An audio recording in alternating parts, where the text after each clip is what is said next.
ይህቺ ቀን ላይ ፍርዳችንን ለመቀበል የምንቆምባት ያ ሊያስፈራ ይችላል ሊያስደነግጥ ይችላል አሁን እንኳን እግዚአብሔር ፊት ስንቆም እንዲህ ዝም ካለን ያኔ ግን ዝም አይልም አለኮ ምስባኩ ሲሰበክ ካልሰማችሁ መዝሙር 49 እግዚአብሔር ሰጋዳ ይመጽ እግዚአብሔር በግልጽ ይመጣል ወአምላከነ ይያረምም ዝም አይልም እሳት ይነድድም ቅድሜው እሳትም በፊቱ ይነዳላል እግዚአብሔር እንደሆኑ ዝም አይልም ዳግም ሲመጣ ይናገራል እሳት አይደለሱ ሸክላ ከሆነን አሊያም ደግሞ ወርቅ ከሆነን ያኔ ነው የምንታየው ሁለተኛ ጢሞቴዎስ ምዕራፍ 2 ቁጥር 20 ላይ ቅዱስ ጳውሎስ ይናገራል እሳት ሸክላንም ሲነካው ወርቅንም ሲነካው የተለያየ ነገር ነው ወርቅን እሳት ሲነካው ይበልጥ ያጣራዋል ሸክላን እሳት በጣም ሲመታው ምን ያደርገዋል ይሰነጥቀዋል ይሰብረዋል ስለዚህ ከክርስቶስ የፍርድ የእሳት ዙፋን ፊት ሸክላንን ወርቅንን እርሱን ነው ማሰብ የሚገባል ይህች ቀን የፍርድ ቀን ናት የምን ቀን አልኳችሁ የፍርድ ቀን ናት ፍርድ ከባድ ነገር ነው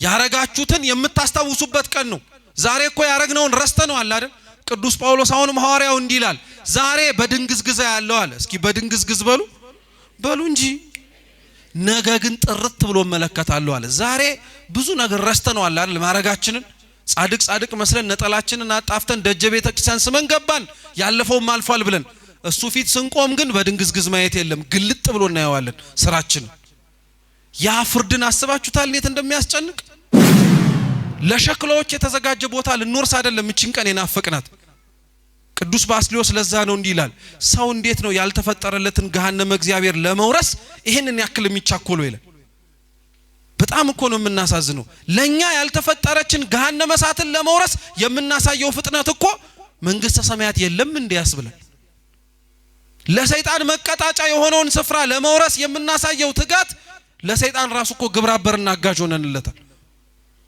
ይህቺ ቀን የተፈጠረችልንን መንግስት የምንወርስባት ቀን ናት እንጂ ሰው ያ ጠላታችን የተባለ ዲያብሎስ ገብቶ የሚቀጣበት ቦታ መንገባበት አይደለም እዚህ ያለነው ሰዎች ራሱ ከሙታን መካከል የምንነሳ አይመስልንም ለምን ይመስላችኋል ታዲያ ጌታችን እኮ ከሙታን የተነሳው ሐዋርያቱን ለማጽናናት ነው አይደል ነው አይደለም አሁንኛ ቤታችን ውስጥ ሐዘን ገብቶ ሐዘኑ በጣም የሚጠነክርብን እንደ ወደድንም ጠላንም ሞተው የማይነሱ እኮ ስለሚመስለን እኮ ነው ካጠገባችን ያጣናቸው ሰዎች ግን ደግሞ የሃይማኖት ጸሎት ላይ ስንጸልይ የሙታንንም መነሳት ብለን ደግሞ ስናገራለን አንገርም ሰው ሞቶ አይቀርም ነፍሱ ተመልሳ ተነስታ ሌላው ነገር ውስጥ ተካታ ትመጣለች የሚሉ ሪኢንካርኔሽን ማለት ነው እየሰማችሁ ነው ይሄን ልብ አርጋችሁ ስሙ አንድ ሰው ከሞተ በኋላ ሞቶ አይቀርም ነፍሱ መልክና ቅርጽ ቀይራ ተመልሳ ሌላ ሆና ትመጣለች ማለት ነው ለምሳሌ ዛሬ ሰው የሆነ ነገ ነብርም ሆኖ ሊመጣ ይችላል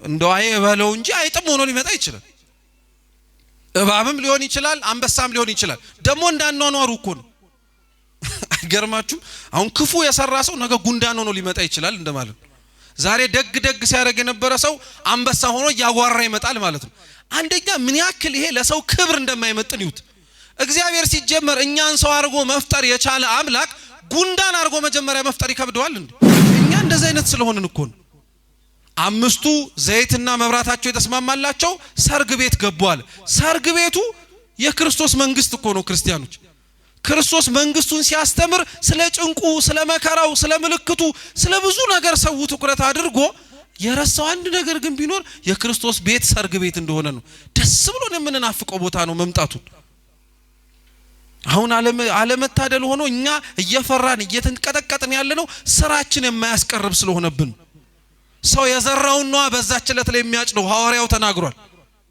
ዛሬ የዘራናት ነገ ሲመጣ የሚያሳቅፈን ስለሆነ አትምጣ ምንለው ለዛ ነው ግን አልነውም አላልነውም ይቀራል አይቀርም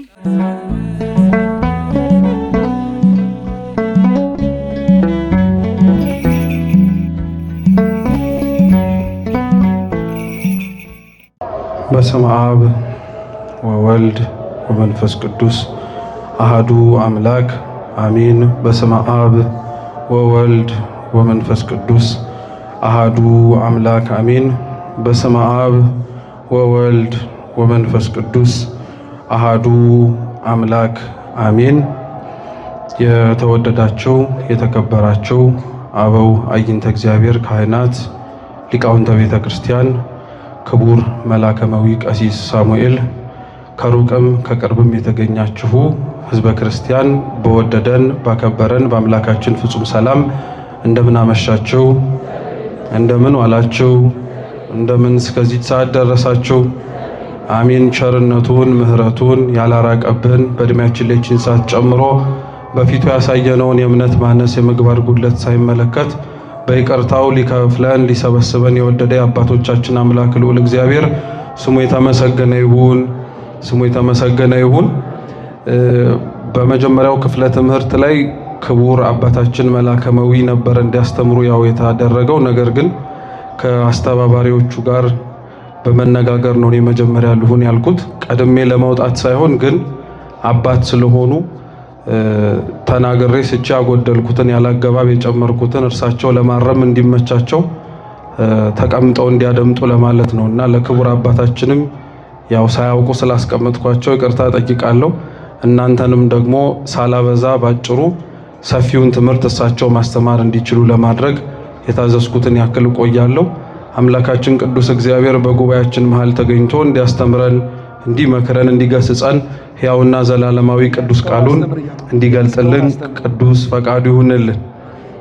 እንደ አምላካችን እንደ ልዑል እግዚአብሔር ቅዱስ ፈቃድ ለዛሬ የምንማርበት የትምህርታችን ርዕስ የሚሆነው ትንሣኤ ሙታን ነው። እስኪ ትንሣኤ ሙታን በሉ። እስኪ ድገሙት። ትንሣኤ ሙታን በሚል መነሻ ርዕስ እንማራለን። ለትምህርታችን መነሻ የመጽሐፍ ቅዱስ ክፍለ ምንባብ ደግሞ የምናደርገው የሐዋርያው የቅዱስ ጳውሎስ መልእክት አንደኛ ቆሮንቶስ ምዕራፍ 15 ከቁጥር 12 ጀምሮ እስከ 14 ባለችው ክፍለ ምንባብ ይሆናል። አስቀድሜ መጽሐፍ ቅዱሱን ቃል በንባብ አሰማችሁና ወደ ትምህርታችን እንሄዳለን። አንደኛ ቆሮንቶስ ምዕራፍ 15 ከቁጥር 12 ክርስቶስ ከሙታን እንደተነሳ የሚሰብክ ከሆነ ግን ከናንተ አንዳንዶች ትንሣኤ ሙታን የለም እንዴት ይላሉ? ትንሣኤ ሙታን እስከሌለ ክርስቶስ አልተነሳማ። ክርስቶስም ካልተነሳ እንግዲያስ ስብከታችን ከንቱ ነው፣ እምነታችሁም ደግሞ ከንቱ ናት ይላል። ስለ ቃሉ የአምላካችን የልዑል እግዚአብሔር ስም የተመሰገነ ይሁን። ቅዱስ ጳውሎስ ከ12ቱ ሐዋርያት ቁጥር አይመደብ እንጂ ሐዋርያ የሚለውን የግብር የመጠሪያ አገልግሎት ስም የተሰጠው አባት ነው። ቅዱስ ጳውሎስ እንደምታውቁት አስቀድሞ በነበረው ሕይወት በአይሁድ እምነት ቀናኢ የነበረ ክርስቲያኖችን ያሳድድ የነበረ ነው። ወደ ደማስቆ በሚያደርገው ጉዞ ላይ ግን የደማስቆ በሮች ላይ ገና ሳይደርስ በብርሃን መጥቶ እግዚአብሔር አምላክ እንዳስተማረው ልቡን እንደመከረና እንደገሰጸ ከ72ቱ አርድእት አንዱ በሆነው በሐናንያ እጅም ተጠምቆ ደግሞ ትላንት ያሳድዳትን ትላንት ይገፋት የነበረችውን ይህችን የኦርቶዶክስ ተዋሕዶ እምነትን ለማስተማር የታጨ ምርጥ ዕቃ ነው። ቅዱስ ጳውሎስ ለሐዲስ ኪዳን ካሉ መጻሕፍት መካከል 14 መልእክታትን ጽፏል። የቆሮንቶስ መልእክት ከነዛ ከ14ቱ መካከል አንዱ ነው። ለቆሮንቶስ ምእመናን ቅዱስ ጳውሎስ 2 መልእክታትን ጽፎላቸዋል። ስንት መልእክታት? 2 መልእክታትን ጽፎላቸዋል። እኒህ መልእክታት ቅዱስ ጳውሎስ ለቆሮንቶስ ክርስቲያኖች የሚያሳስባቸውንና በሃይማኖታቸው ጥያቄ ለሚነሱባቸው መልስ ለመስጠት ይረዳው ዘንድ የጻፈላቸውና የሰጣቸው ክታብ ነው። ቅዱሳት መጻሕፍት በዋነኝነት የሚጻፉት ነገረ እግዚአብሔርን ለመግለጥ ብቻ ሳይሆን የተገለጠውን ነገረ እግዚአብሔርንም ጭምር ለመጠበቅና ለማስጠበቅም ጭምር ነው። ስለዚህ ቅዱስ ጳውሎስ ራሱ አምላካችን ልዑል እግዚአብሔር የገለጠልንን ትንሣኤ ሙታንን ከሙታን መካከል መነሳትን ጥያቄ ያነሱ ለነበሩ ለአንዳንዶች በቆሮንቶስ ለነበሩ ሰዎች ማለት ነው። በፍጻሜው ደግሞ አሁንም በዚህም ዘመን ላይ ለምንኖር ወደፊትም ጭምር ለምንነሳ ስለ ትንሣኤ ሙታን የሰጠው መልስ ነው። እንግዲህ ከቤተ ክርስቲያናችን 5 አዕማደ ምስጢራት ወይም የዶግማ ትምህርቶች መካከል አንደኛው በቅደም ተከተል ደግሞ 5ኛው ትንሣኤ ሙታን ይባላል። እስኪ ትንሣኤ ሙታን በሉ። ትንሣኤ ሙታን ከ5ቱ አዕማደ ምስጢራት የቤተ ክርስቲያን ዋና ትምህርቶች መካከል በቁጥር ደረጃ 5ኛው ነው። እነዚህ አይነትና መሰል ትምህርቶች ብዙ ክርስቲያኖች በነገራችን ላይ ተቀምጠን እንድንማራቸው ብቻ ሳይሆን አምነንም ጭምር እንድንቀበላቸው የሚደረጉ የቤተ ክርስቲያን መሰረታዊ ትምህርቶች ናቸው። አምኖ ለመቀበሉ አብዛኞቻችን ምናልባት ክፍተት ላይኖርብን ይችላል። ምክንያቱም እዚህ የተሰበሰብነው የተገኘነውም ጭምር እነዚህን አምስቱን ትምህርቶች ውስጥ የምናስተምራቸውን የቤተ ክርስቲያን ትምህርት ተቀብለናቸው ነው። ያመነውን ምን ያክል እናውቀዋለን የሚለው ግን ለሁላችንም ጥያቄ የሚያስነሳ ነው። ምክንያቱም አንድ ክርስቲያን የሚያምነውን ነገር አምኖ ከመቀበል ባለፈ ያመነውንም ነገር እንዲያውቅ ይፈልጋል። ዋነኛው ምክንያቱ እንዴት ያመነውን ነገር ሳናውቀው ራሱ ልንከተለውና ተገዝተንለት ለሕጉና ለሥርዓቱ ልንኖር እንችላለን የሚለውን ጥያቄ ስለሚመልስ ነው። ያመነውን እግዚአብሔር ማወቅ ያስፈልገናል። ያወቅነውን እግዚአብሔርን ደግሞ በፍጻሜውም ልናምነውና ልንታመንለትም ያስፈልጋል። እነዚህ የዶግማ ትምህርቶች ብዙ ክርስቲያኖች ተቀምጠን እንድንማራቸው ሲነገረንም የምንሸሻቸው ናቸው። አንዳንዶች መሰረታዊ የሆኑ የቤተ ክርስቲያን ትምህርቶችን ተቀምጠው የማይማሩት ከባድ ስለሚመስላቸው፣ አንዳንዶች ደግሞ እንደነዚህ አይነት መሰረታዊ የቤተ ክርስቲያን ትምህርቶችን መማር የማይፈልጉት የሚያሳስባቸው ጉዳይ ይሄ ስላልሆነም ጭምር ነው። እየሰማችሁ ነው? ብዙ ሰው ከመሰረታዊ የቤተ ክርስቲያን ትምህርት የበለጠ ማወቅ መረዳት ፈቶትም ጭምር በህይወቱ ቤተ ክርስቲያን ሲመጣ መሄድ የሚፈልገው የህይወቱን ቋጠሮ ነው። ስለዚህ ብዙ የህይወታችን ቋጠሮዎች ውስጥ አንዱ ደግሞ ተቋጥሮ እስካሁን ያልተፈታው ነገር ቢኖር ወይም ትኩረት ያልሰጠነው ነገር ቢኖር የሃይማኖታችን ትምህርት ጉዳይ ነው። በጣም የሚገርማችሁ ክርስቲያኖች እግዚአብሔር በረድኤቱ በቸርነቱ ሸፍኖን ደብቆንና ከልሎን ካልሆነ በቀር እንደ ኦርቶዶክስ ተዋህዶ እምነት አማንያን እዚህ ቤተ ክርስቲያን ውስጥ የተሰበሰብን ሁላችን ስለምናምነው እምነት ቅዱሳት መጻሕፍትን ጠቅሰን ካልሆነም ጭምር እንኳን የምናምነውን እምነት ውስጡ ያለውን ሐሳብ የምናስረዳው ስንቶቻችን ነው? ይሄንን የምነግራችሁ ለምንድነው? የምናምነውን ነገር እንዳልኳችሁ ማወቅ፣ ማመን፣ መቀበል፣ መረዳትም ጭምር ስላለብን ነው። ክርስቲያናዊ የሆነው የእያንዳንዳችን ህይወት 3 ተልእኮዎች ነው ያሉት። ስንት ተልእኮ? 3 ነው። የመጀመሪያው ማመን ነው። እስኪ ማመን በሉ። ሁለተኛው መታመን ነው። እስኪ መታመን በሉ። ማመን ማለት አንደኛ መቀበል ወደ ውስጣችን አስገብተን ውስጣችን ማኖር ነው። ሁለተኛው ማመን ደግሞ ማለት በአይነ ስጋችን መርምረን በስሜት ሕዋሳቶቻችን ፈትሸን ልንደርስበት የማንችለው እውነት እንዳለ አምነን መቀበል መቻል ማለት ነው። ነገር እግዚአብሔር በነገራችን ላይ ከዚህ ውስጥ የሚጠቃለል ነገር ነው። ስለ እግዚአብሔር ሰው ልጅ ያውቃል ማለት አውቆት ጨርሶታል ማለት አይደለም። አንድ ሰው ስለ እግዚአብሔር ቆሞም ያስተምራል፣ ተቀምጦም ያስተምራል፣ ቆሞም ይማራል ብላችሁ የምታስቡትም እግዚአብሔር ለፍጡራኑ በገለጠው መልኩ ይናገራል ማለት ነው። ቅዱሳት መጻሕፍት በገለጡት መልኩ ያስተላልፋል መልእክቱን ማለት ነው እንጂ በምልአት አውቆ ጠንቅቆ ተረድቶታል ማለትም አይደለም። በምልአት ነገሮችን አንወቃቸውና አንረዳቸው ግን ማለት ጭራሽ ሆኖ አንወቃቸውና አንረዳቸው ማለት አይደለም። አንዳንዶቻችን ከኛ መካከል ስለምንሰማ ነው መርምረን የማንደርስበት አውቀን የማንፈጽመው ነገር ከሆነ ለምንድን ነው የምንማረው ብለን እንጠይቃለን። እየሰማችሁኝ ነው? ለምሳሌ አሁን አድምጡኝ። እዚህ አካባቢ አንድ ምንጭ አለ ልበላችሁ። ምንጭ እንደመሆኑ መቼም ምንጭ የሚሰጠው ምንድነው? እስኪ ውሃ በሉ። ውሃን የሚሰጠው አንድ ሰው ወደ ምንጭ ወርዶ ዝቅ ብሎ ሲጠጣ የሚጠጣው ምንጩ እስኪያልቅ ነው ወይስ ጥሙ እስኪረካ ድረስ ነው? ጥሙ እስኪረካ አንድ ሰው ምንጩን ጠጥቶ ምንጩን ካልጨረሰው ይበሳጫል እንዴ? እንደዛ ማለት ነው የሃይማኖት ትምህርት። ቅዱስ ኤፍሬም ሶርያዊ ነው ይሄንን ምሳሌ የሚሰጠው። ምንጩ ነገር እግዚአብሔር ነው። የሚፈሰው የማይቋረጠው ንጹህ የሆነው ገብቶ ወደ ውስጣችን ብንረዳው የሚስማማን የምናምነው እውነት ነው። አንድ ሰው ምንጩን ጠጥቶ ለመጨረስ ሳይሆን ጥሙን ለማርካት ወደ ምንጩ ወርዶ እንደሚጠጣው ሁሉ ነገር እግዚአብሔርን ተቀምጠን የምንማር ሁላችን የማናውቀውን ለማወቅ ያክል እንማረዋለን እንጂ ሙሉ ዕውቀቱን ጠንቅቀን አውቀን ለመረዳት ያክል ተምረን እንጨርሰዋለን ብለን አይደለም። ግልጽ ነው? ገብቷችኋል? ስለዚህ ሰው ተቀምጦ መማር ያለበት ማወቅ ያለበት የሃይማኖትን ትምህርት አንደኛው ለማመን ነው፣ ሁለተኛው ለመታመን ነው። እስኪ መታመን በሉ። ያመነውን በተግባር ለመግለጥ ማለት ነው። ሰው ማመኑን ሊያምን ይችላል። ያመነውን እምነት ግን አምኖታል ተብሎ የሚመሰከርለትም ሆነ የሚነገርለት ያመነውን እምነት በተግባር ታምኖ ሲገለጥ ማሳየት ሲችል ነው። ምሳሌ አንድ ሰው ቤተክርስቲያን ውስጥ ለድህነት የሚፈስ ጠበልን አይቶ ጠበሉ ይፈውሳል ብሎ ቢናገር ይሄ ንግግሩ እምነት ይባላል ወይም ማመን ይባላል። ገብቶ ሰውነቱን ደግሞ ማስመታቱ ጸበሉን ያመመውን ቦታ ያስመታ እድናለሁ ብሎ መናገሩ ደግሞ መታመን ይባላል። አሁን አብዛኞቻችን ማመኑን እናምነዋለን ቅድም እንዳልኳችሁ፣ መታመኑ ላይ ግን ብዙዎቻችን ጥያቄ አለብን። ጠበሉ እንደሚፈውስ እናምናለን፣ ስንቶቻችን ግን ተጸብለናል? ቅዱስ ሥጋው ክቡር ደሙ የዘላለም ሕይወት እንደሚሰጥ እናውቃለን፣ ተምረንም አምነናል፣ ግን ስንቶቻችን ቆርበናል? የማመን ችግር የሌለብን ሰዎች ባንሆንም የመታመን ችግር ግን አለብን። ሶስተኛው የክርስቲያናዊ ሕይወቱ ወይም ተልእኮ ደግሞ ምንድነው? ወጥቶ መስበክ ነው። እስኪ ወጥቶ መስበክ በሉ። ወጥቶ መስበክ ነው፣ ማገልገል ነው። ቅዱሳን አባቶቻችን ሐዋርያት ከጌታችን እግር ስር ተማሩ።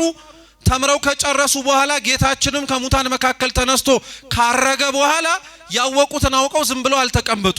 አልጫ የሆነው ዓለም መጣፈጥ እንዲችል ተልእኮ ተሰጥቷቸዋልና ወጥተው ማስተማር ጀመሩ። ስለዚህ ሰው የሚማረው ለማመን ነው። ሰው የሚማረው ያመነውን በተግባር ለመግለጥ ነው። ሰው የሚማረው አምኖ በተግባር የገለጠውን ሌላውን እየኖረ ለማሳየትና ወደ ቤተ ክርስቲያን ለመሳብ ነው።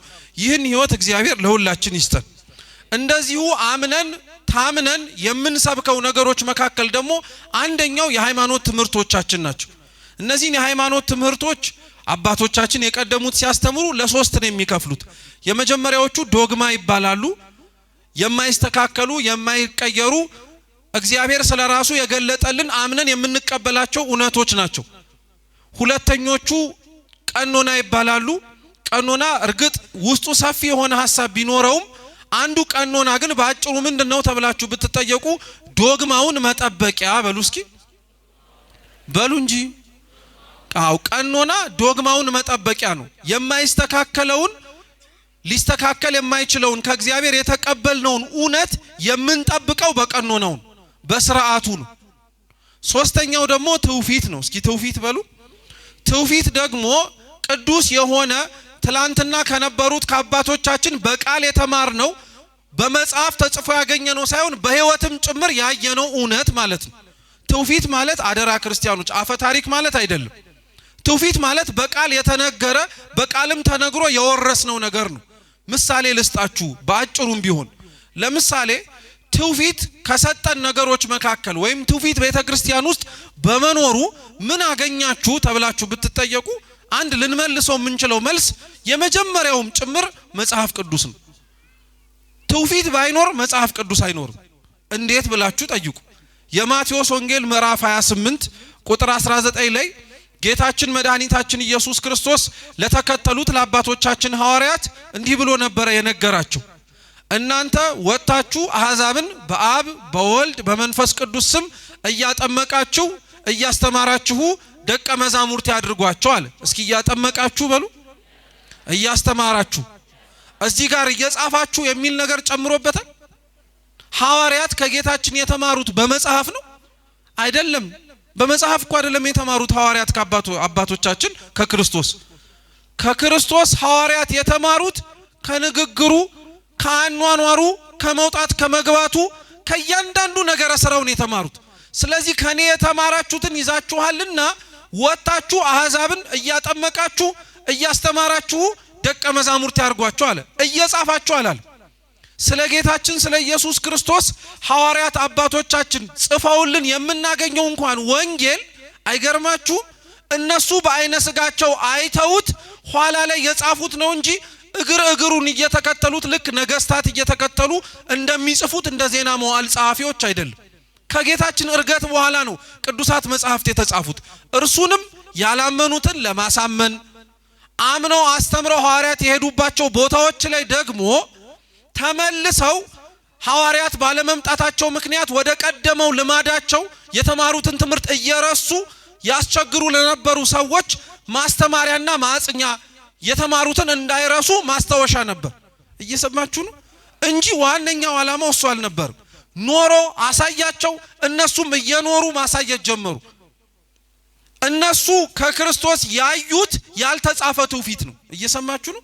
ያልተጻፈ ነገር ነው ያዩት። አረማመዱን፣ አስተሳሰቡን፣ አነጋገሩን፣ አካሄዱን፣ አሰራሩን ሁሉንም ተመለከቱት። መጀመሪያ አልጻፉትም። መጀመሪያ በልቧቸው ሰሌዳን ያስቀመጡት። ልክ ያልጻፉትንና የተማሩትን እውነት ለሌላው ማድረስ ኃላፊነት ደረጃ ላይ ሲደርሱ ግን ሳይጻፍ ያገኙትን ትውፊት ጽፈው ለኛ ትውፊትን ሰጡን። ያልተጻፈው ትውፊት ሲጻፍ ነው መጽሐፍ ቅዱስ የተባለው። ትውፊት ባይኖር መጽሐፍ ቅዱስም ጭምር አይኖርም ነበር የሚሉት መምህራነ ቤተ ክርስቲያን። ለዛ ነው እኛ ለትምህርታችን ዛሬ የመርጠን የምንማርበት ዋነኛው አስኳላችን ከአምስቱ አዕማድ ምስጢራት መካከል ከሚባሉት መካከል አንዱ የሆነው ትንሣኤ ሙታንን ነው። ይህ ትምህርት አንደኛ ክርስቲያኖች አምነን የምንቀበለው ነው። የምናሻሽለው፣ የምናስተካክለው፣ የምንለውጠው በእኛ አስተሳሰብና አመለካከት ሊሆን ይችላል አይችልም የምንለው ነገር አይደለም። ምስጢራቱ በጥቅሉ አምስቱ አዕማደ ምስጢራት የሚባሉት ማለትም ምስጢረ ሥላሴ፣ እስኪ ምስጢረ ሥላሴ በሉ፣ ምስጢረ ሥጋዌ በሉ፣ ምስጢረ ጥምቀት በሉ እንጂ፣ ምስጢረ ቁርባን በሉ፣ ምስጢረ ትንሣኤ ሙታን በሉ። እነዚህ አምስቱ አዕማደ ምስጢራት አባቶቻችን ለማስተማር እንዲመች በሁለት ይከፍሏቸዋል። እነዚህ አምስቱ የምናምናቸውና የምንሳተፋቸው ምስጢራት ናቸው ተብለው ይነገራሉ። እስኪ የምናምናቸው በሉ፣ የምንሳተፋቸው በሉ። አሁን ምስጢረ ሥላሴን የምንሳተፈው ምስጢር ሳይሆን ምን የምናደርገው ምስጢር ነው? የምናምነው ምስጢር ነው። መጀመሪያ የምናምነው ምስጢር ነው። ይህ ምስጢር ምስጢረ ሥጋዌም የምናምነው ነው። ምስጢረ ጥምቀት የምናምነው ብቻ ሳይሆን ምን የምናደርገውም ጭምር የምንሳተፈው ነው። ምስጢረ ቁርባንም የምናምነው ብቻ አይደለም ምን የምናደርገው ጭምር ነው የምንሳተፈው ነው። ትንሣኤ ሙታንም ተመሳሳይ ነው። የምናምነው ብቻ ሳይሆን ምን የምናደርገው ነው የምንሳተፈው ነው። እንግዲህ ጥምቀትን አምነን ተሳትፈናል በ40 በ80 ቀናችን። ቁርባኑን አምነን ተሳትፈናል በ40 በ80 ቀን ብቻ ሳይሆን ከዛም በኋላ ንስሐ እየገባን እንደ ንስሐ አባቶቻችን መመሪያ እንደ እግዚአብሔር ፈቃድ ተቀብለናል። ትንሣኤ ሙታን ግን አምነነው እስካሁን ድረስ ያልተፈጸመ ምስጢር ቢኖር እርሱ ነው። ቤተ ክርስቲያን ስለ ትንሣኤ ሙታን የምታስተምረው ሙታን ይነሳሉ ብላ የምትሰብከው ክርስቲያኖች ደብረ ዘይት ሲመጣ ወይም ደግሞ የዓመቱ መጨረሻ የሆኑት የመዝጊያ ቀናቶች ወርሃ ጳጉሜን ሲመጣ ብቻ አይደለም። ቤተ ክርስቲያን ስለ ደብረ ዘይት ምስጢር፣ ስለ ጳጉሜ ምስጢር ስለሆነው ስለ ሙታን መነሳት የማታስተምርበት ዕለት የለም። ቅዳሴው የተቀደሰበት እያንዳንዱ ዕለት ላይ ንዜኑ ሞተከ ብለን እንደምንናገረው ሁሉ ሞቱን እንናገራለን ብለን አናቆምም። ትንሣኤውንም እንመሰክራለን፣ ዳግም መምጣቱንም እንናገራለን እንላለን። አንድ በትምህርቶቻችን እናሳያለን። ሁለተኛ ትንሣኤ ሙታንን ቤተ ክርስቲያን በቃል በስብከት ብቻ አይደለም የምታስተምረው። ትንሣኤ ሙታንን ቤተ ክርስቲያን በልብሷም ጭምር ትሰብከዋለች። እስኪ በልብሷ በሉ። አዎ ዲያቆናት በሥርዓተ ቅዳሴ ውስጥ የሚያደርጉት ልብሰ ተክህኖ 5 ዘርፎች አሉት። ማለትም ደግሞ ካህናቱ የሚያደርጉት ከላይ ከታች የሚወርደው ቀሚሱ ላይ ደግሞ የሚደረበው ካባ ላንቃ ይባላል። ዲያቆናቱ ካባ ላንቃ አይደርቡም። ከላይ ግን መኳንንት መሳፍንት እንደሚያደርጉት ያለ ካባ ይደርባሉ አይደለ? ቀሚሱ ላይ አይታችሁት ከሆነ 5 ዘርፍ ነው ያለው። ከፊት ለፊት 2 አለ፣ በቀኝ በግራ አንዳንድ አለ። ከበስተጀርባቸው ደግሞ ስንት አለ? አይታችሁ አታውቁም እንዴ? ይሄን ልብ ብላችሁ ነገ ሲያስቀድሱ በደንብ አድርጋችሁ እናንተም ለማስቀደስ ስትመጡ እዩ። 5 ነው። ከፊት ለፊት ያሉት 2ቱ የምስጢረ ሥላሴና የምስጢረ ሥጋዌ ምስጢር ማሳያ ናቸው። ለምን ከፊት ሆኑ ቢባል የአምላክ ሰው መሆን የተገለጠ ምስጢር ነው፣ የታየ ነው። ሲራመድ፣ ሲበላ፣ ሲጠጣ ከኃጢአት በቀር ሰው ሆኖ ሲመላለስ ታይቷል። ስለዚህ ከፊት ነው። ምስጢረ ሥላሴም ከፊት ነው የሚሆነው። ታይቶ ተፈጽሞ ያለቀ ነገር ስለሆነ ሳይሆን ከምስጢረ ሥጋዌ ጋር አብሮ የሚነገር ምስጢር ነው። ምስጢረ ሥጋዌ አምላክ ሰው ሆነ ብለን ስንናገር ሰው የሆነው አምላክ ሰው ከመሆኑ በፊት አስቀድሞ ምን ነበር? እስኪ አምላክ በሉ። አምላክ የምስጢረ ሥላሴ ትምህርት ይህ አይደለም? ስለ አምላክ የምንማርበት፣ ስለ አንድነቱ፣ ስለ ሶስትነቱ የምንሰብክበት ነው። በቀኝ በግራ ያሉት 2ቱ ደግሞ የቁርባንና የጥምቀት ምሳሌ ናቸው። ከጀርባ የተረፈው አንዱ የመጨረሻው ካባ ላንቃ ውስጥ ያለው ዘርፏ ደግሞ የምን ምሳሌ ናት ብትባሉ የትንሣኤ ሙታን ናት። ለምን ብትሉ የዛች በጀርባ ያለችው የወረደችው አንዲትን ዘርፍ ጭንቅላታችሁን አዙራችሁ እንዲህ ብላችሁ ማየት ትችላላችሁ?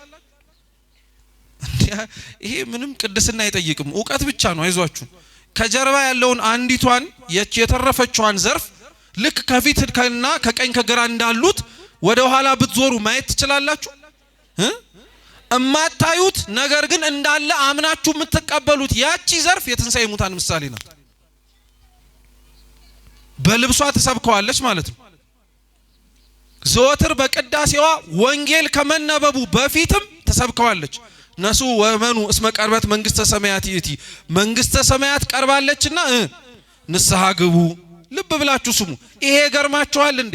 ስለ አምላካችን መምጣት፣ ስለ አምላካችን ከሙታን መካከል መነሳት፣ እኛም ደግሞ ወደ አምላካችን መሄድ እየቀኑ በየሰዓቱ በየቅለቱ የምንሰብከው ስብከት ደግሞ የአባታችን ሆይ ጸሎታችን። እስኪ አባታችን ሆይ በሉ። ከዛስ እስኪ ድገሙት። የትኛው መንግስቱ ነው እንድትመጣ የምትለምኑት? ዳግም ምጽአትን እኮ ነው እየተማጸናችሁ ያላችሁት። መንግስት ትምጣ የምትሉት እኮ እሷን ነው። በላይ በሰማያት ያለችው አንተ የምትመሰገንባት፣ አንተ ገዢ ሆነ የምትኖርባት፣ እኛም ለመኖር የምንናፍቃት ያቺ መንግስት ትምጣ። እሷ ካልመጣች በቀር እኛ ወደ ምን ስለማንሄድ ነው? ወደዛች መንግስት ስለማንሄድ። አምላክ በመጀመሪያ ሰው የሆነው እኛን የተዋረድነውን ለማንሳት ነው። ይሄ የመጀመሪያው ምጽአቱ ነው። የመጀመሪያው ምጽአቱ ላይ ሲናገር የዮሐንስ ወንጌል ምዕራፍ 14 ላይ ለሐዋርያት እንዲህ ብሏቸው ነግሯቸው ነበር። እኔም ተመልሼ እሄዳለሁ፣ ስፍራን ላዘጋጅላችሁም ወደ ላይ እወጣለሁ አላቸው። እየሰማችሁ ነው? ምን ላዘጋጅላችሁ? ስለዚህ አምላክ መጀመሪያ የወረደው ሊያድነን ሊቤዠን ስፍራ እንደሚያዘጋጅልን አሳምኖን አስተምሮን ሊሄድ ነው። ድጋሚ የሚመጣው ደግሞ ወደዛ ስፍራ ምን ሊያረገን ነው? ስለዚህ መንግስት ምን ታርግ እንለዋለን? ትምጣ እያልን ለምኗል።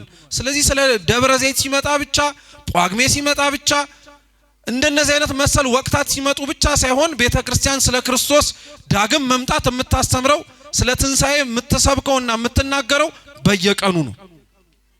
ስለ ክርስቶስ ትንሣኤ አንድ ሰው ሳያውቅና ሳይረዳ በነገራችን ላይ ስለ ራሱ ትንሣኤ ማስተማርም መስበክም አይችልም። እየሰማችሁ ነው? ይሄ በደንብ ቁልፍ ነው። ክርስቲያኖች ልብ አድርጋችሁ ስሙ።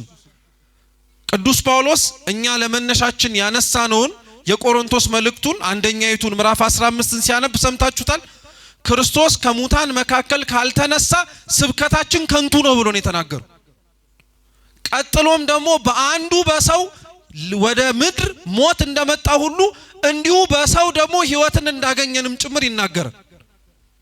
ቤተ ክርስቲያን ስለ ሰው ልጆች ዳግም መምጣት ስትናገር አብራ አስቀድማ የምትናገረው ስለ ክርስቶስ ከሙታን መካከል መነሳት ነው። ይህንን ሰው በጥቂቱም እንኳን ሳያውቀውና ሳይረዳው ስለ ራሱ ሙታን መነሳት ምክንያት ቢነገረው ቢሰበክ ላያምንና ላይቀበል ይችላል።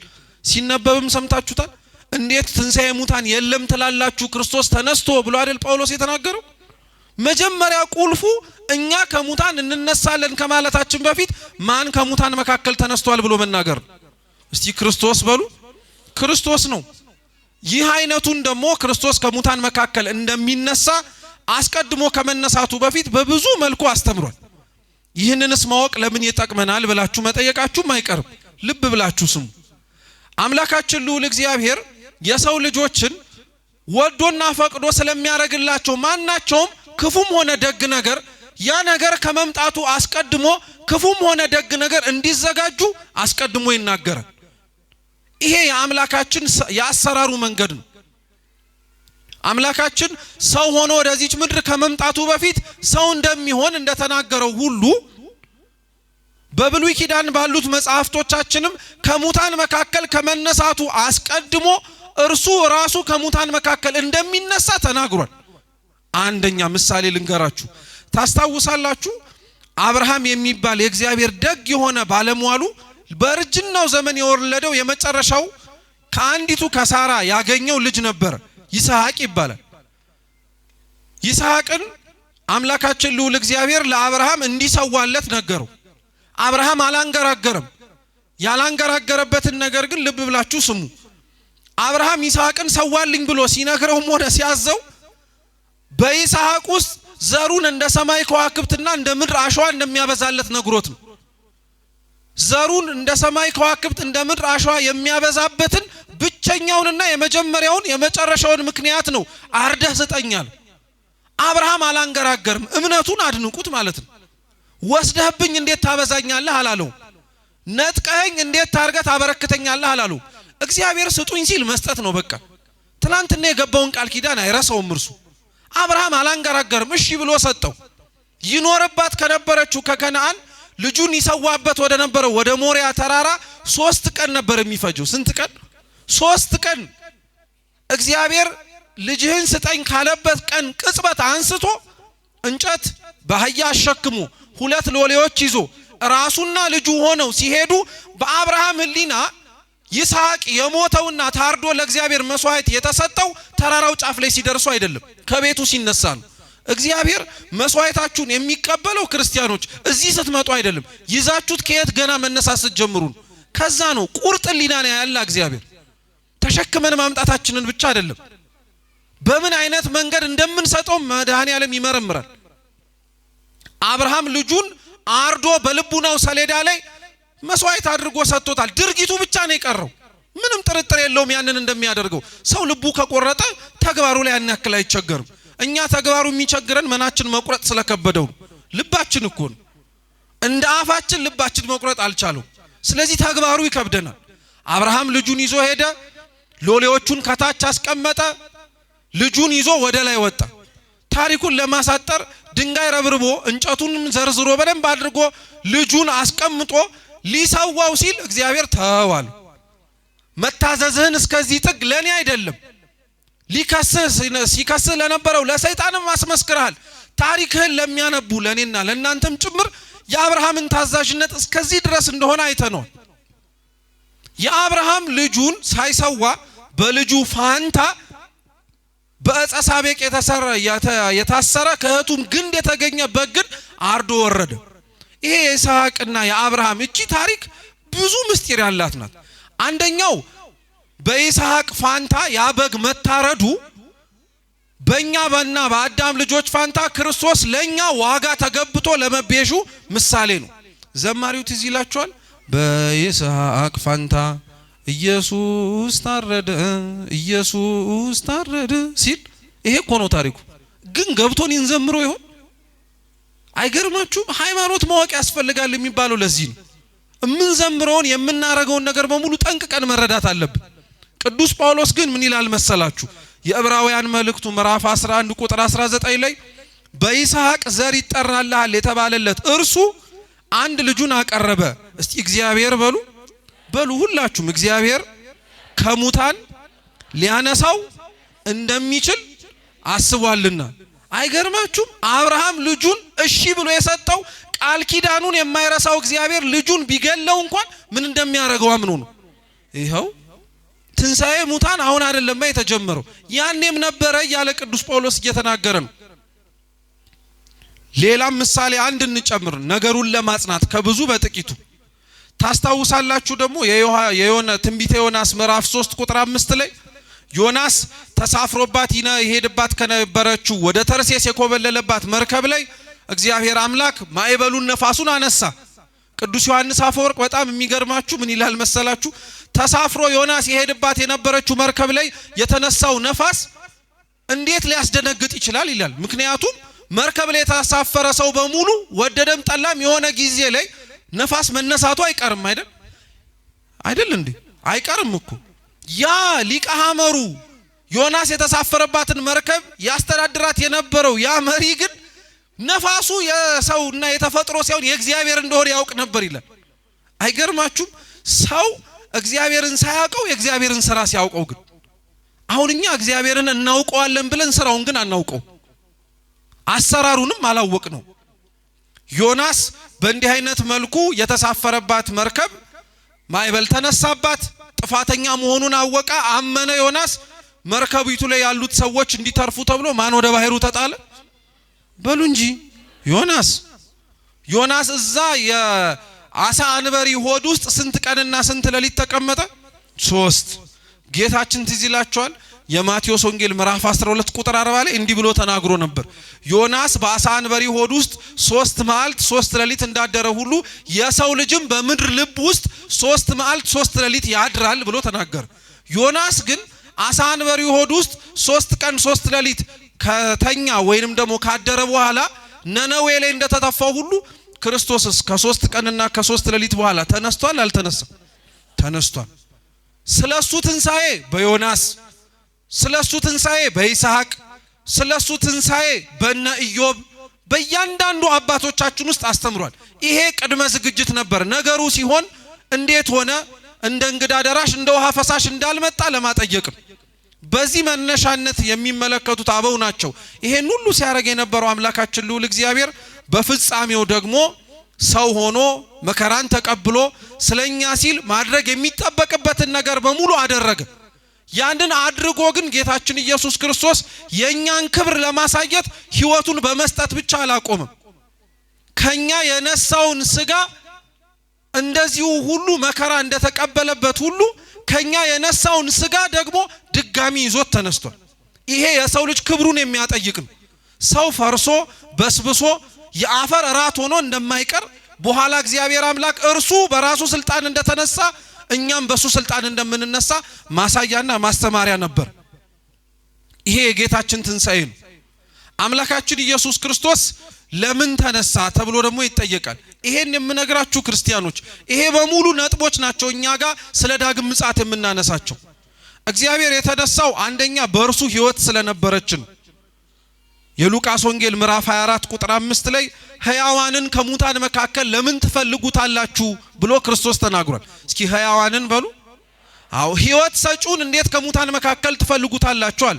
ክርስቶስ ከሙታን የተነሳው ሞዋቲ ሳይሆን ምናዊ እንደሆነ እንድናቀው ነው። ሕያዋን ሕይወት ሰጪ እንደሆነ እንድናቀው ነው።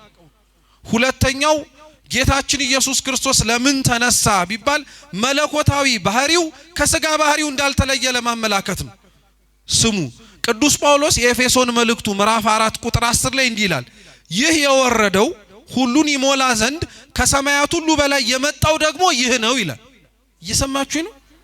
ልድገምላችሁ። ይህ የወረደው ሰው የሆነው ማለት ነው። ሁሉን ይሞላ ዘንድ ከሰማያት ሁሉ በላይ ደግሞ የመጣው ይሄው ራሱ ነው አለ። የሞተው ከሙታን መካከል የተነሳው በላይ ደግሞ ከአብ ከመንፈስ ቅዱስ ጋር የሚሰለሰው የሚቀደሰው እርሱ ራሱ ነው አለ። ጌታችን ሞቶ የተነሳው እርሱ አምላክ እንደሆነ እንድናቀው ነው ማለት ነው። ሌሎቹም ብናይ ትንቢቱ እንዲፈጸም ደቀ መዛሙርቱን ለማጽናናት እነዚህ አይነትና መሰል ብዙ ምክንያቶችን አምላካችን ስላሰበልን ስላደረገልን ከሙታን መካከል ተነስቷል። ዛሬ ቤተክርስቲያን በዚህ ሐሳብ መነሻነት ነው ስለ ትንሣኤ ሙታን የምታስተምረው። የጌታችን የኢየሱስ ክርስቶስ ትንሣኤ እንግዲህ እንደምታውቁት ተፈጽሟል። ከሙታን መካከል ተነስቷል። ከሙታን መካከል መነሳት ብቻ ሳይሆን አርጓልም ጭምር። አሁን በዛሬይቱ ዕለት ላይ ደግሞ የምንመለከተውና ቤተክርስቲያን የምታስተምረው ይህንን ሳምንት ዳግም ስለመምጣቱ ነው። እስኪ ዳግም ምጽአት በሉ። ምጽአት መምጣት ከሆነ ዳግም ሁለተኛ ከሆነ ሁለተኛ መምጣት ማለት ነው። እግዚአብሔር የመጀመሪያው አመጣጡ ምራቅ እየተተፋበት ማረፊያ አጥቶ የከብቶች ግርግም ተጥሎ የሚጠቀለልበት ጨርቅ አጥቶ በበለስ ቅጠል ተሸፍኖ እንደ ማንኛውም ሰው በምድር ላይ እንደሚመላለስ አሳዳጆች ቢነሱበት እንደ ስዱዳን እየተሰደደ ራበኝ ብሎ የእናቱን ጡት እየፈለገ እየጠባ በእንዲህ አይነት መልኩ የተገለጠ ነበር የመጀመሪያው አመጣጡ። ከኃጢአት በቀር ፍጹም ሰው ሆኖ እግዚአብሔር አምላክ ታይቷል እዚች ምድር ላይ። ሁለተኛው አመጣጡ ዳግም ምጽአት ብለን ዛሬ እና ሳምንቱን ቤተክርስቲያን የምታስተምረው ግን እንዲህ አይነቱን አይደለም። ትላንትና በከብቶች ግርግም ተጥሎ ያያችሁት ክርስቶስ ዛሬ ሲመጣ ግን በዙፋኑ ላይ ተቀምጦ ነው። ትላንትና ሲሰደድ ማንም አብሮት ከተወሰኑት ከናቱ ከሰሎሜ ከዮሴፍ ከዛች አህያና ከመላኩ ውጪ ማንም አልነበረም። አሁን ዛሬ ክርስቶስ ይመጣባታል የምትባለው ቀን ላይ ግን ዘመድ አልባ ሆኖ የሚመጣ እንዳይመስላችሁ። በግራው በቀኙ ለቁጥር የሚያዳግቱ ቁጥራቸውን እሱ ብቻ የሚያውቃቸው እልፍ አይላፋት ወትልፊተ አይላፋት ከዛም በላይ ሆኑ መላእክትን ይዞ ነው የሚመጣው። ዘመድ አልባው ክርስቶስ ተመልሶ ሲመጣ ከዘመዶቹ ጋር ነው የሚመጣው። ቦታ የሌለው ክርስቶስ ተመልሶ ሲመጣ መንግስቱን ይዞ ነው የሚመጣው። የተገፋው ክርስቶስ ተመልሶ ሲመጣ ኃጥአንን ሊገፋ ነው የሚመጣው። የተሰደደው ክርስቶስ ተመልሶ ሲመጣ የተሰደዱትን ጻድቃንን ሊያቀርብ ሲያሳድዱ የነበሩትን ኃጢአተኞችን ሊያርቅ ነው የሚመጣው። ይሄኛው አመጣጡን ነው ቤተክርስቲያን ዛሬ የምታስተምረው። ይሄንን የትንሣኤን ሙታንን ነገር የኛን መነሳት ማለት ነው ከጌታችን ከኢየሱስ ክርስቶስ መነሳት ጋር በትንሹ ተመልከቱት። ጌታችን ታስታውሱ እንደሆነ ሞቼ እነሳለሁ እያለ ያስተምር ነበር፣ ይናገር ነበር። እና አንዱ ጌታችን ኢየሱስ ክርስቶስ ከሙታን ለመነሳቱ እርሱ አይደለም መነሳቱ አይደለም፣ ልብ ብላችሁ ስሙ። እውነት እንደሚነሳ ግን ማረጋገጫ የነበረው የሰቀሉት ሰዎች ፍርሃት ነበር። የማቴዎስ ወንጌል የመጨረሻዎቹ ቅድመ ክርስቶስ ትንሣኤ የሚነበቡ ምንባባት ስናይ አይሁድና ፈሪሳውያን ጲላጦስን ስቀለው ብለው እንደተናገሩት ተመልሰው መጥተው ምን ብለው ነገሩት? ይሄ አሳች በምድር ላይ ሲመላለስ ሞቼ አልቀርም ከሙታን መካከል እነሳለሁ ብሎ ተናግሮ ነበር አሉ። እየሰማችሁ ነው? ምን አረጋለሁ ብሎ ነበር አሉ? እነሳለሁ ብሎ ነበር አሉ። ስለዚህ ደግሞ ተነስቶ ህዝቡን እንዳይበጠብጥ ወታደር አቁመህ አስጠብቅ አሉት። እኔ ምንድነኝ ወታደር ማቆመው? እናንተው ራሳችሁ ወታደር አላችሁ፣ ራሳችሁ አስቁሟል። ክርስቶስ ገና ለገና ይነሳል ብለው አይሁድ ወታደሮቻቸውን ተገንዞ የተቀበረበት መቃብር ውስጥ ክርስቲያኖች በፈረቃ ነበር ያስጠብቁ የነበሩት። ሰው እንዳይተኛ ማለት ነው። ተኝቶ እንዳያመልጣቸው ቆመው ያስጠብቁ ነበር። ይሄን ያክል የናቁትን፣ ይሄን ያክል የገፉትን፣ ይሄንን ያክል ምራቃቸውን ተፍተው የተዘባበቱትን ክርስቶስን ለምን አሁን ፈሩት? ለምን ፈሩት? ለምን ጥበቃ ማስቆም አስፈለገ? ትላንትና ሲንቀሳቀስ እነሱ እንዳቆሟቸው ወታደሮች ይዘውት ይዞሩ ነበር እንዴ? ድሃ የሆኑ የገሊላ ሰዎችና ሐዋርያቱን ይዞ እኮ ነበር ይዞር የነበረው። ዛሬ መቃብሩን ይጠብቁት እንደነበሩት እኮ ሰይፍና ስለት እንኳን አልነበራቸውም ሐዋርያት። የያዙትን እንኳን እኮ ክርስቶስ ጣሉ ይል ነበር። ያላሳያቸውን ነገር ሲያረገው በምድር ላይ ያልተመለከቱትን ነገር እነሱ ግን እሱ ላይ ለመድገም መጡ። ይዘው መጡ ብዙ ነገሮች። የነሱ ይሄንን ያክል መፍራትና መተባታቸው የክርስቶስ ትንሣኤ አማናዊ ያረገዋል እኮ። በጣም መፍራታቸው መደንገጣቸው ሞቶ የሚቀር ከሆነ ለምንድን ነው ይሄንን ሁሉ ያረጉ የነበሩት? ይሄ ገርማችኋል እንዴ? የተቀበረበት መቃብር ውስጥ የተጫነውን ድንጋይ እኮ በማህተም አትመውት ነበር፣ ዘግተውት ማለት ነው። ልክ አሁን ፖስታ ስታትሙ ማህተም ይደረግበታል አይደል? ውጩ ከተቀደደ እንዲታወቅ ማለት ነው። እንደዛ ዘግተውት ነው ሄዱት። ክርስቶስ ይሄንን ያክል ሁሉ ጥንቃቄ ያደረጉበት ያዛች ዕለት ላይ ከሙታን መካከል ሲነሳ አብራችሁን በሉ መግነዝ በሉ ፍቱልኝ፣ መቃብር ክፈቱልኝ ሳይል ነው የወጣው። አይገርማችሁም? አሁን እናንተ አስቡት፣ ቀጥቅጧችሁ አሰቃይተዋችሁ ዋጋ አስከፍለዋችሁ ሆስፒታል አስተኛችሁ ልበላችሁ። እንዳትነሱ ደግሞ ከሆስፒታሉ በር ላይ ጥበቃ አረጉላችሁ። መቼም ስትራመዱ ተናግራችሁ ነበር፣ ከዚህ ቀን በኋላ ቀጥ ብዬ ነው የምራመደው ብላችሁ ማለት ነው። አሁን እነሳበታለሁ ያላችሁባት ያቺ ቀን ደርሳ ከሆስፒታል ቆማችሁ ስትወጡ የሚጠብቋችሁን ሰዎች እንዳልረብሻችሁ ቆይ ቀስ ይሉጣ ብላችሁ ነው የምትወጡት። እያንጋጋ ነው አይደል እንደምንወጣው? ማን እንደሆንኩኝ እዩ እያልን የተናገርኩት መድረሱን ተመልከቱ እያልን። አያችሁት የክርስቶስን ፍቅር ግን ለከፉበት ሰዎች እንኳን አላስደነገጣቸውም። መቃብሩን እኮ በብርሃኑ ሊያጥለቀልቀው ይችል ነበር። እነሱን በትኖ መውጣት ይችል ነበር። መግነዙን ፍቱልኝ ሳይል የነበረው እግዚአብሔር መቃብሩንም ክፈቱልኝ ሳይል እንዲሁ በተዘጋ መቃብር ነው የወጣባቸው። እነሱ ከዛ በኋላ እኮ ነው ተሰርቋል፣ ስጋውን ሐዋርያት ወስደውታል እያሉ ማውራት ጀመሩ። ዛሬ የክርስቶስን ትንሣኤ የሚቃወሙ ሰዎች እኮ ናቸው ክርስቲያኖች ከሙታን መካከል አይነሱም የሚሉት። ስናስተምር ስለ ትንሣኤ ሙታን ቤተክርስቲያን ስትናገር ብዙ ሰው ቀልድ ይመስለዋል። እኛ ውስጥ ያለ ሰው እኮ ነው የሚገርማችሁ። እንደው የሚደንቀው ውጭ ያለ ሰው ስለ ትንሣኤ ሙታን ይቅርና ስለ ባለቤቱም ጭምር ያልተገባ ነገር ያወራል። እዚህ ያለነው ሰዎች ራሱ ከሙታን መካከል የምንነሳ አይመስለንም። ለምን ይመስላችኋል ታዲያ? ጌታችን እኮ ከሙታን የተነሳው ሐዋርያቱን ለማጽናናት ነው አይደል? ነው አይደለም? አሁን እኛ ቤታችን ውስጥ ሐዘን ገብቶ ሐዘኑ በጣም የሚጠነክርብን እንደ ወደድንም ጠላንም ሞተው የማይነሱ እኮ ስለሚመስለን እኮ ነው ካጠገባችን ያጣናቸው ሰዎች። ግን ደግሞ የሃይማኖት ጸሎት ላይ ስንጸልይ የሙታንን መነሳት ብለን ደግሞ እንናገራለን። አንገርም? በአፋችን የምናምን ነው የምንመስለው። አንድ ዘን እያልን አይደለም። ከልክ ያለፈና ከለከት ያለፈ ሰው ፈርሶ በስብሶ እንደሚቀር ያለ አስተሳሰብና አመለካከት ግን ለክርስቲያን አይገባው። እኛ ውስጥ ያለነው ሰዎች ውጭ እንዳለው ትንሣኤ ሙታንን የምንጠራጠረው በዚህ አይነት መልኩ ነው። ውጭ ያለው ሰው ሌላም ይላል።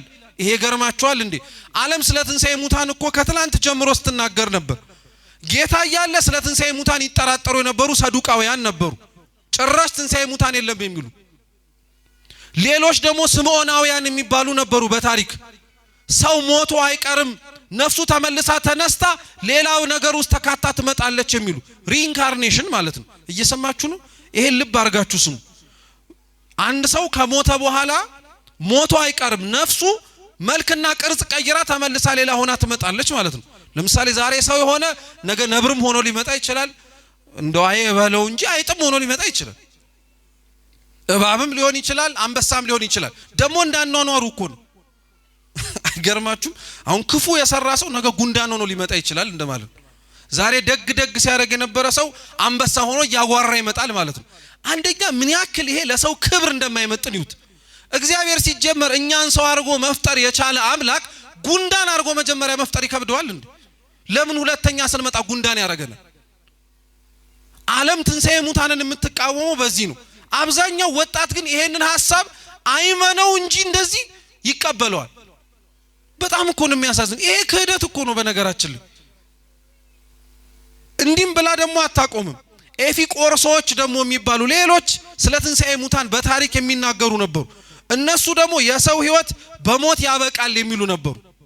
በቃ ሲሞት አበቃለት፣ ከዚህ በኋላ የምን ትንሣኤ ሙታን የምን ተመልሶ መነሳት የሚባል ነገር የለም ይላል። አሁን ስንት ወጣት ነው ይሄንን የማያምነው? ትንሣኤ ሙታን ክርስቲያኖች ልብ አድርጋችሁ ስሙኝ፣ አመንክም አላመንክም ወደድከውም ጠላኸውም አይቀርልህም። አይገርምም? ይሄ ነው ደግሞ የሚደንቀው ነገር። አሁን እዚህ ተሰብስበን አምነናል ስላልን አምነዋል ልምጣ የሚል ይመስላችኋል? አላመንም ስላልን ደግሞ አላመኑም በቃ የሚል ይመስላችኋል? አመንም አላመንም ትንሣኤ ሙታን አይቀርም። ተቀበልንም አልተቀበልንም ትንሣኤ ሙታን አይቀርም። ክርስቶስ መምጣቱ አይቀርም። የጌታ መምጣቱ ግን ለኛ እንዴት ነው የሚለውን ብቻ ነጥብ እንይና እንጨርስ። ብዙ ሰው የደብረ ዘይት በዓልም ደረሰ ሆነ ጳጉሜ ስለ አምላክ መምጣት ሲነገረው የሚሰማው ደስታ ነው ሐዘን ነው? ከልባችሁ መልሱ። እንደው ካሜራው ወደ እኔ ነው፣ አይዟችሁ። አሁን ዛሬ ተውት፣ እሁድ ነው። ቅዳሜ ማታ ለእሁድ ደብረ ዘይት ሊገባ ነው አይደል? ነገ ክርስቶስ የሚመጣበት ቀን ነው ብላ ቤተ ክርስቲያን በአውደ ምሕረት ስታስተምር ደስታን የተሰማችሁ ወይስ ፍርሃት ነው? ለምን ፈራችሁ? ለምን ፈራን? አይገርምም? አሁን የምትወዱትና የምትናፍቁት ሰው ነገ ይመጣል ሲባል እርግጥ ነው መውጫ መግቢያ ያሳጣል። ምኑን ላሟላ ምኑን ላርግ ያላ ያንጎዳጉዳል። ግን ባልመጣ ያሰኛል እንዴ? አሁን ከኛ መካከል የትላንትናው አለሊት እኮ እንደው ባለፈች አደራህን እያለ እኮ የለመነም ነበር ባላያት እያለ። እንዴት ሰው የክርስቶስን መምጣት እንዲርቅለት ይፈልጋል? በጣም እኮ ነው የሚያሳዝነው። እኛ እንዲያውም እኮ ተፋጥነን አቤቱና ማለት የነበረብን እኛ ነበርን። ቶሎ በል ፍረድልን ብለን መጥራት የነበረብን እኛ ነበርን። አሁን እስኪ አስቡት የክርስቶስ መምጣት ምን እንደሚያደርግልን ታውቃላችሁ? ለኛ እኮ በጣም ጥቅም አለው። ክርስቲያኖች ሆኖ ላመኑ ታምነው ለኖሩ የክርስቶስ መምጣት እኮ በጣም ትልቅ ነገር ነው። ክርስቶስ ዳግም ሲመጣ ሁሉም ነገር ነው የሚጠፋው። እየሰማችሁ ነው? አዲስ ሰማይ አዲስ ምድር ነው የሚዘረጋው ይላል ቅዱስ ዮሐንስ በራእዩ ምዕራፍ 21 ላይ። እነሆ አዲስ ሰማይና አዲስ ምድር አየዋል። ይሄ የምናየው ፀሐይ አይኖርም። እንግዲህ ስሙ፣ እቺ የምናያት ፀሐይ አሁን በጣም ጥቅም አላት አይደል? ጨለማውን ታረቃለች፣ በብርሃን እንድንመላለስ መንገድ ትከፍታለች አይደል? እቺ ፀሐይ ማድረግ የማትችለው ነገር ግን አለ። ክርስቶስ እውነተኛው የማይጠልቀው ፀሐይ ብቻ ማድረግ የሚችለው። ልብ ብላችሁ ስሙ። እቺ ፀሐይ ምንም ያክል እንኳን በዚች ምድር ላይ በምንኖርበት ጊዜ ላይ ጨለማ አርቃ ታብራ እንጂ እውነተኛውን በእውነተኛነቱ ታሳያለች? አታሳይም። በፀሐይ ፊት እየተመላለሰ ውስጡ ግን የጨለመ ሰው የለም አለ። በሰው ፊት እየታየ ጻድቅ እየመሰለ በእግዚአብሔር ግን የተጠላና የተናቀ የለም አለ። እቺ ፀሐይ አያችሁ ይሄን ትሸፍናለች።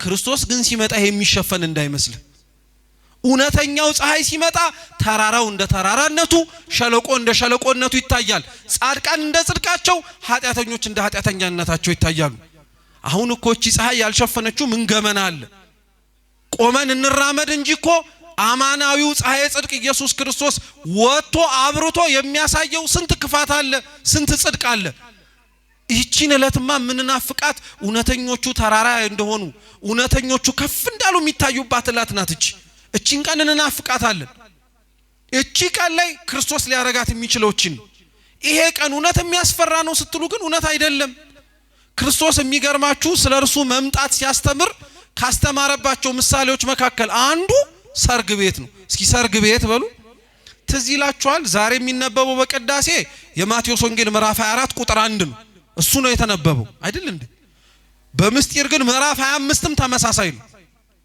ስለ 10 ቆነጃጅት ስለ አንድ ባለጸጋ እና 3 ሎሌዎቹ መክሊት ስለሰጣቸውና በፍጻሜውም ፍየሎቹን በግራ በጎቹን በቀኙ ስለማቆሙ ነው ማቴዎስ 25 በሙሉ የሚያስተምረው የዳግም ምጽአት ትምህርት ነው አብዛኞቹ የ10 ቆነጃጅት ታሪክ ትዝ ይላችኋል 10 ቆነጃጅት ነበሩ ደናግላን 5ቱ ጎበዝ 5ቱ ሰነፍ ዘይትና መብራታቸውን ይዘው ይጠብቁ ነበር የሙሽራውን መምጣት እየሰማችሁ ነው የሙሽራውን መምጣት ሙሽራውን በመጣበት ጊዜ ላይ ምን አሉ ሙሽራው መጥቷልና ወጣችሁ ተቀበሉ የሚል ድምጽ ሰምቱ አሁን ይሄን ድምጽ በነገራችን ላይ ቤተክርስቲያን ለባለ ትዳሮች ተዘምሯለች ታውቃላችሁ ሙሽራው መጥቷልና ወጣችሁ ተቀበሉ ማለት መጻ መራዊ ፍስሐ ለኩሉ ማለት ነው ሙሽራው ለሊት እንዲመጣ የሚደረገው ክርስቶስ የሚመጣባት ቀን ማትታወቅ ለሊት ስለሆነች ለክርስቶስ መምጣት የሚዘመረው መዝሙር ሙሽሮች ወደ ቤተክርስቲያን ሲመጡ ይነገርላቸዋል ግን የትኛው በሙሽራ መምጣት ላይ ነው የሚያዝነው ሰው አሁን ቤተሰብም የሚድረውን ልጁን ይዞ ቤተ መቅደስ እየመጣ ካህናት ወጥተው መጻ መራዊ ፍስሐ ለኩሉ ሲል ስቅስቅ ብሎ እያለቀሰ ጉድ በላቸው ይላል ቤተሰብ እልል ነው አይደል የሚለው እና ታዲያ ለምንድን ነው እውነተኛው ሙሽራ ክርስቶስ ሲመጣ ምንጨነቅ እኛ እንደዚህ አይነት ስለሆነን እኮ ነው 5ቱ ዘይትና መብራታቸው የተስማማላቸው ሰርግ ቤት ገቧል ሰርግ ቤቱ የክርስቶስ መንግስት እኮ ነው ክርስቲያኖች ክርስቶስ መንግስቱን ሲያስተምር ስለ ጭንቁ ስለ መከራው ስለ ምልክቱ ስለ ብዙ ነገር ሰው ትኩረት አድርጎ የረሳው አንድ ነገር ግን ቢኖር የክርስቶስ ቤት ሰርግ ቤት እንደሆነ ነው ደስ ብሎን የምንናፍቀው ቦታ ነው መምጣቱ አሁን አለመታደል ሆኖ እኛ እየፈራን እየተንቀጠቀጥን ያለነው ስራችን የማያስቀርብ ስለሆነብን ሰው የዘራውን ነው በዛች ዕለት ላይ የሚያጭደው ሐዋርያው ተናግሯል ዛሬ የዘራናት ነገ ሲመጣ የሚያሳቅፈን ስለሆነ አትምጣ ምንለው ለዛ ነው ግን አልነውም አላልነውም ይቀራል አይቀርም ደሞ ሌላ ልገራችሁ ያ እስኪመጣ ድረስ ያቺ ዕለት መጣ ክርስቶስ በዙፋኑ ወርዶ እስከሚፈርድ ድረስ እኛስ የምንቆይ ይመስላችኋል አንቆይም የክርስቲያን ምጽአቱ ሞቱ ነው ሲሞት ከክርስቶስ ወንበር ዙፋን ፊት ይቆማታል የዛን ጊዜ ላይ ምን ሊል ነው የዛን ጊዜ ምን ልንል ነው በጣም እኮ ነው የምንገርመው አሁን የሰው ፊት አይተን እንደምንሸማቀቀው የእግዚአብሔር ፊት ያስፈራን ይሆን አይ እኛ እሱን ፊትማ ከናቅነው ሰነበትን እኮ ሰው ላይ እንዴት አድርገን እንደምንጨነቅ መጣ ብለን እንዴት እንደምንንቀጠቀጥ ባለቤቱ መጣ አልመጣ አይሱቶ እያልን እኮ ነው ይኖርነው እኛ ያኔ ግን አንላት ያኔ እንታያለን ምጽአታችን ሞት ሳይቀድመን ነው እኛ መዘጋጀት ያለብን ስለ ክርስቶስ ምጽአት ትላንትና ሌሊት ሙሉ ቆማ ቤተክርስቲያን ስታስተምር ከቆመው ሰዎች ከኛ መካከል ስለ ሞቱ ትዝ ያለው ሰው አለ ትዝ ይበላችሁ እንጂ ክርስቲያኖች ማንንም ሳይሞት እኮ እቺን መንግስት ያወርሳት ማንንም ሳይሞት ወደ እግዚአብሔር መንግስት አይገባም እንኳን እኛ ይቀርና የሞትን ጽዋ ያልቀመሱት አባቶቻችን በብሔረ ሕያዋን ያሉ እናቶቻችን ራሱ የክርስቶስን መንግስት የሚወርሱት እርሱን የሚመስለውን ሞት ተሳትፈው ነው ጳውሎስ ሐዋርያው ለዛ ነው ሮሜ መልእክቱ ምዕራፍ 6 ላይ እንዲህ አለ እርሱን በሚመስል ሞት አብረነው ከሞትን እርሱን በሚመስልም ትንሣኤ አብረን እንሳተፋለን አለ ሳይሞት የሚነሳ የለም ሳይሞት የእግዚአብሔር መንግስት የሚወርስ የለም ትላንትና ዛሬ ስለሞቱ ዛሬ ማን ያሰባል ግን በጣም ነው የሚገርመው እሱንም ያዙልኝ ሶስተኛ ይቺ ቀን የፍርድ ቀን ናት የምን ቀን አልኳችሁ የፍርድ ቀን ናት ፍርድ ከባድ ነገር ነው ያረጋችሁትን የምታስታውሱበት ቀን ነው ዛሬ እኮ ያረግነውን ረስተነዋል አይደል ቅዱስ ጳውሎስ አሁንም ሐዋርያው እንዲህ ይላል፣ ዛሬ በድንግዝግዛ ያለው አለ። እስኪ በድንግዝግዝ በሉ እንጂ ነገ ግን ጥርት ብሎ መለከታለሁ አለ። ዛሬ ብዙ ነገር ረስተነዋል አይደል? ማረጋችንን ጻድቅ መስለን ነጠላችንን አጣፍተን ደጀ ቤተ ክርስቲያን ስመን ገባን፣ ያለፈውም አልፏል ብለን። እሱ ፊት ስንቆም ግን በድንግዝግዝ ማየት የለም፣ ግልጥ ብሎ እናየዋለን ስራችን። ያ ፍርድን አስባችሁታል እንዴት እንደሚያስጨንቅ? እኛ በዚህች ምድር ላይ ስንት ያጎደልነው ፍርድ እኮ አለ። ማረግ ተገብቶን ያላደረግነው። ክርስቶስ ፍርዱን አያጓድልም፣ ያሳያል። ፍርድ ደግሞ በጣም ከባድ ነገር ነው። እኛ በምድር እንኳን ስናረገው እንዴት ቀላል እኮ እንዳልሆነ። ፍርድ ከምታዩት ነገር ይልቅ ያላያችሁት ነገርም እኮ ታሳቢነት አለ። አንድ ልጅ ነው ይባላልና አንድ ሰውዬ አህያውን ይዞ እየሄደ መንገድ ወደ ገበያ፣ እየሰማችሁ ነው?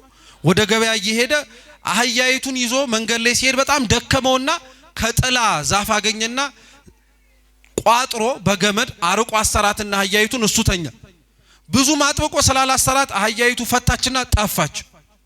ሲነሳ ሰውየው አለ፣ አህያዬ ጠፋች፣ ደሞ ያዘለችውም ደሞ ሩዝ አለ፣ በቃ ሁሉንም ነገር ተሰርቄያለሁ ብሎ ጮኸ።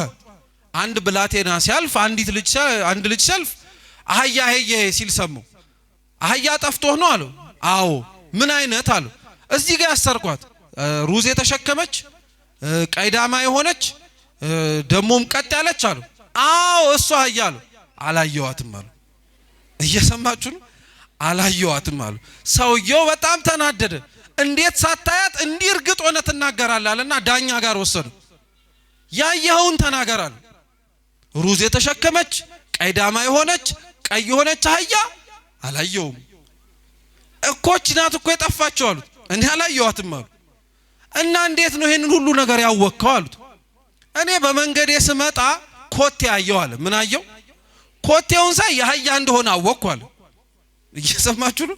የአህያ እንደሆነ አወቅኩ አለ። ደሞ ኮቴውን እየሄድኩኝ ስመለከተው ደሞ በአንድ በኩል በቀኝ በኩል ጥሩ ትረግጣለች፣ በግራ በኩል ግን ምንም አትረግጥም። ስለዚህ አንካሳ ናት ብዬ አሰብኩ አለ። እየሰማችሁ ነው? በቀኝ በኩል ያለው ሳር በሙሉ ታጭዷል አለ። በግራ በኩል ያለው ሳር ግን ሎማል። ስለዚህ እውር ናት ማለት ነው አልኩኝ አለ። ደሞ ስትሄድ ሩዝ እየተንጠባጠበ ከኮቴዋ ጋር ስለነበረ ይሄንን ሁሉ ጨመኩኝና ቀይዳማ የሆነች ሩዝ የተሸከመች ቀጥ ያለች አህያ ጠፍታብህ ነው ብዬ ተናገርኩኝ አለ። አያችሁት? ግን ሰውየው ገና ለገና ይሄንን ደረሰ ብሎ ሊያስፈርድበት ነበር። ፍርድ እንዴት ከባድ እንደሆነ አያችሁት? እግዚአብሔር ዘንድ ግን ሁሉ ነገር ቀላል ነው። እንኳን እንዲህ የተሰወረውን ኩላሊትና ልብ ያመላለሰውንም አውቆ ያን ጊዜ ይናገራል እግዚአብሔር። እቺ ቀን ላይ ፍርዳችንን ለመቀበል የምንቆምባት ናት። ያ ሊያስፈራ ይችላል፣ ሊያስደነግጥ ይችላል። አሁን እንኳን እግዚአብሔር ፊት ስንቆም እንዲህ ዝም ካለን ያኔ ግን ዝም አይልም አለኮ። ምስባኩ ሲሰበክ አልሰማችሁም? መዝሙር 49 እግዚአብሔር እሰ ገሃደ ይመጽእ፣ እግዚአብሔር በግልጽ ይመጣል። ወአምላከነ ኢያረምም፣ ዝም አይልም። እሳት ይነድድም ቅድሜው፣ እሳትም በፊቱ ይነዳላል። እግዚአብሔር እንዳሁኑ ዝም አይልም። ዳግም ሲመጣ ይናገራል። እሳት አይደለሱ ሸክላ ከሆነን አሊያም ደግሞ ወርቅ ከሆነን ያኔ ነው የምንታየው። ሁለተኛ ጢሞቴዎስ ምዕራፍ 2 ቁጥር 20 ላይ ቅዱስ ጳውሎስ ይናገራል። እሳት ሸክላንም ሲነካው ወርቅንም ሲነካው የተለያየ ነገር ነው። ወርቅን እሳት ሲነካው ይበልጥ ያጠራዋል። ሸክላን እሳት በጣም ሲመታው ምን ያደርገዋል? ይሰነጥቀዋል፣ ይሰብረዋል። ስለዚህ ከክርስቶስ የፍርድ የእሳት ዙፋን ፊት ሸክላንን ወርቅንን እርሱን ነው ማሰብ የሚገባል። ለሸክላዎች የተዘጋጀ ቦታ ልንወርስ አይደለም እቺን ቀን የናፈቅናት።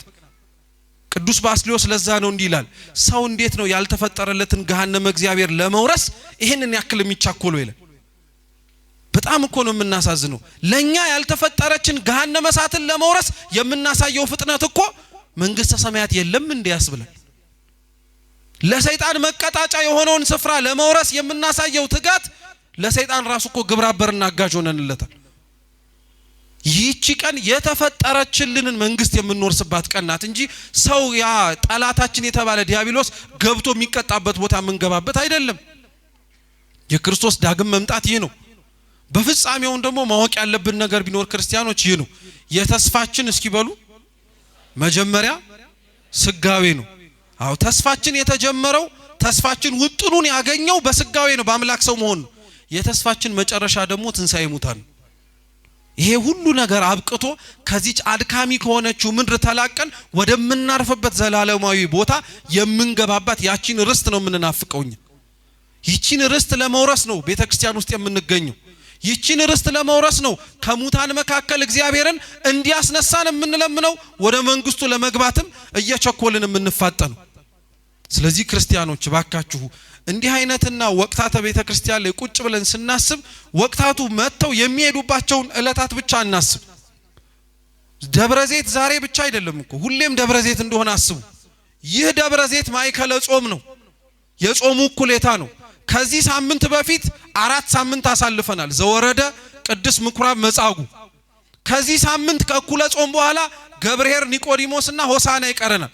ሊቃውንት እንዲህ ብሎ ይናገራሉ። እቺን ብቻ ተናግረን እንጨርስ። ከደብረዘይት በፊት ያሉ ነገሮች በሙሉ ሰው ከትንሣኤ ሙታን ያለውን ህይወት የሚያሳዩ ናቸው ይላል። እየሰማችሁ ነው? ሰው ሙቶ ሳይነሳ በፊት ያለውን ነገር በሙሉ ያሳያል። እንዴት? ዘወረደ፣ መውረድ፣ መውጣት፣ መድከም ከትንሣኤ በፊት ያለ ነገር ነው። ስለ ቅድስና ዋጋ መክፈል ከትንሣኤ በፊት ያለ ነገር ነው። ሰውነትን ማንጻት ከትንሣኤ በፊት ያለ ነገር ነው። መታመም፣ በበሽታ መሰቃየት ከትንሣኤ በፊት ያለ ነገር ነው። ከደብረዘይት ከእኩለ ጾም በኋላ ግን ያለው ምንድነው? ገብርኄር ነው፣ ዋጋህን የምትቀበልበት ነው። ኒቆዲሞስ ነው፣ ከክርስቶስ ጋር መስቀሉ ስር የምትገኝበት ነው። ሆሳና ነው፣ አምላክህን መስለህ ልትድን ወደ ቤተ እግዚአብሔር ወደ ኢየሩሳሌም የምትገባባት ዕለት ናት። እንዲሁ እንደ ዋዛ ቀናችን እንዳያልፍ ክርስቲያኖች፣ አንድ ቀን አለመኖር አለ። አንድ ቀን የእግዚአብሔርን ዙፋን ሳትፈልጉ ፊቱ መቆም አለ።